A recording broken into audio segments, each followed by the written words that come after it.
Olunaku olwaleero yatuweereza omutabbizi yamuyisizza yavudde mu Oman mumanyiyo bannange. Si ya Buwarabu. Fiji yavuddeeyo so katumuwulirize agamba ki tulabe oba tunasobola okumuyamba.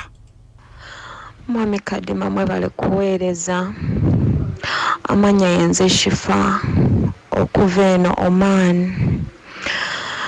Tubafuna Beat FM, tubajja online, tubawuliriza nnyo online.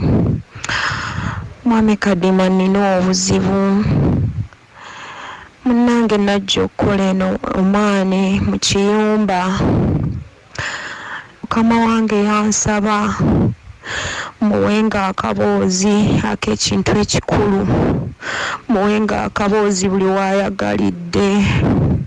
Nansuubiza nga sente zaba agenda okumpa nga ziba nnyingi kale kuzandeeta.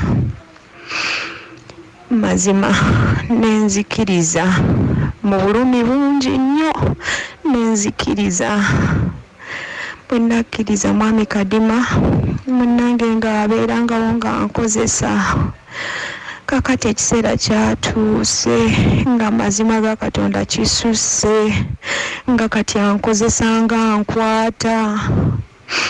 Munnange kye nakoze nga mbiyitiramu mukwano gwange naye yava eyo Uganda ne tujja naye n'Omaani naye ng'akolera eno Omaani naye akolera mu kiyumba. Kati nga mbimuyitiramu ku ssimu nga omanyi tetufuna budde kufuluma mu kiyumba. Kati nga mbimuyitiramu ku ssimu ne messages ku WhatsApp nga tukyatinga nga muyitiramu obuzibu nze bwensanga. Bannange saamanya we nabimuyitiramu byonna n'abiweereza omwami wange. Namugamba buli kimu nga bwe nakimuyitiddemu mu recordings. Namuweereza ne messages zonna nga bwe nazimuweereza. Naye Mwami Kadima mba ndi awo omwami nga mpeereza messages ezo ku WhatsApp zonna. Nanvuma ebintu bingi, nankolimira. Nanvuma ebintu bingi ebirumya omutima byonna.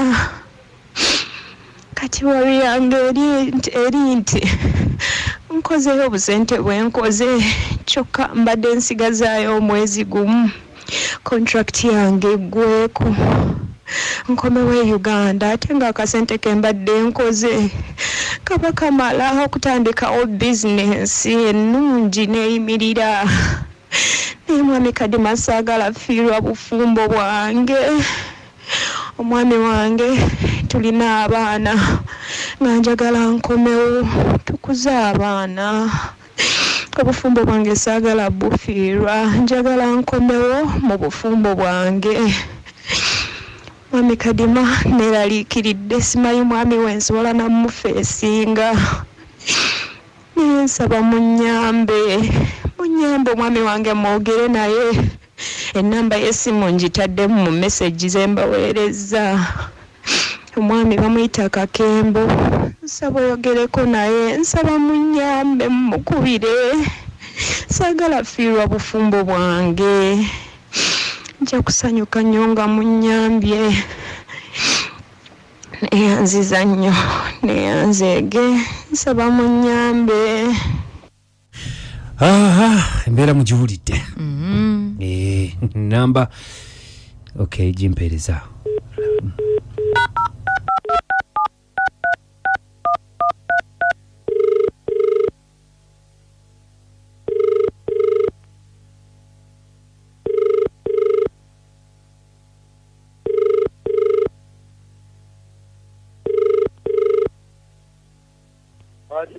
Mwami Kakembo.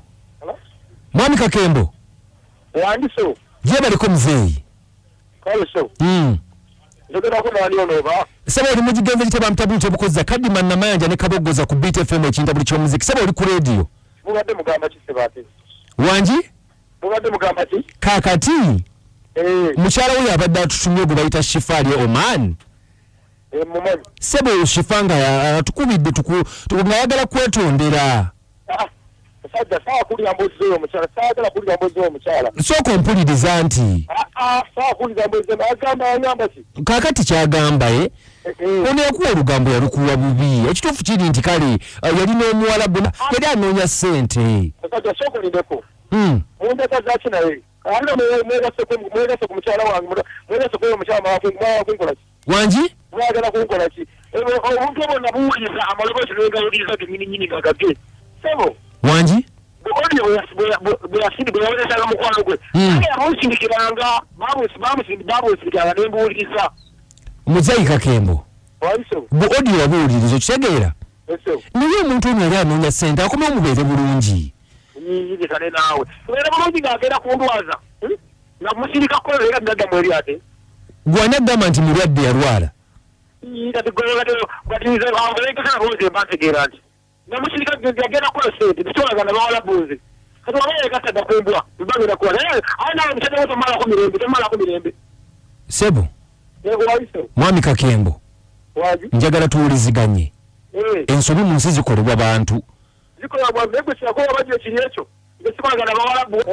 wangi kati wabanga Omuwarabu yamukozesa nawamukozesa namuwembwa kati nze mbere mujja wembwa olabadde kiringaze bantikirasa mujja wembwa sebo mujja wembwa yani si nti oli mujja wambwa Omuwarabu kasawo okukozesa akuwembwa gwani agambye kati kiba kiddako fe tunuwulira Omuwarabu kasawo okukozesa bwati kakati mwami Kakembo tusaba osonyiwe Shifa abuzaayo omwezi ogwo gumu ayagala kukomawo mubeere mwenna nabwajjatera bwakola tasobola muddira muko kiri kyakola kyabakola engoye ze nazirekawo zinga zitwala ziwaabwe wazitwala waabwe engoye nazitwala waabwe ate lwaki agenda kukola nga abeeruweere bakola ki abeeruweere kyebakola omulambo gw'oboti aguyisa mu bbanga mpaka akokolo naye kyalina okukola owange tajja kyalina okukola kyekyo ayita obuyisi ppaka waabwe asiya buloolo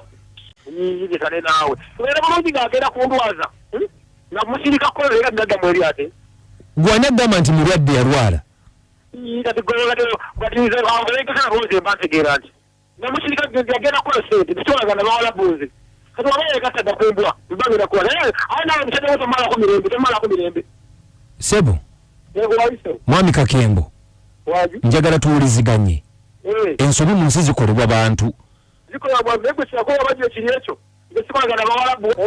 wangi kati wabanga Omuwarabu yamukozesa nawamukozesa namuwembwa kati nze mbere mujja wembwa olabadde kiringaze bantikirasa mujja wembwa sebo mujja wembwa yani si nti oli mujja wambwa Omuwarabu kasawo okukozesa akuwembwa gwani agambye kati kiba kiddako fe tunuwulira Omuwarabu kasawo okukozesa bwati kakati mwami Kakembo tusaba osonyiwe Shifa abuzaayo omwezi ogwo gumu ayagala kukomawo mubeere mwenna nabwajjatera bwakola tasobola muddira muko kiri kyakola kyabakola engoye ze nazirekawo zinga zitwala ziwaabwe wazitwala waabwe engoye nazitwala waabwe ate lwaki agenda kukola nga abeeruweere bakola ki abeeruweere kyebakola omulambo gw'oboti aguyisa mu bbanga mpaka akokolo naye kyalina okukola owange tajja kyalina okukola kyekyo ayita obuyisi ppaka waabwe asiya buloolo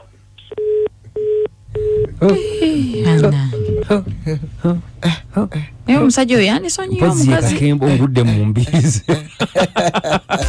bannange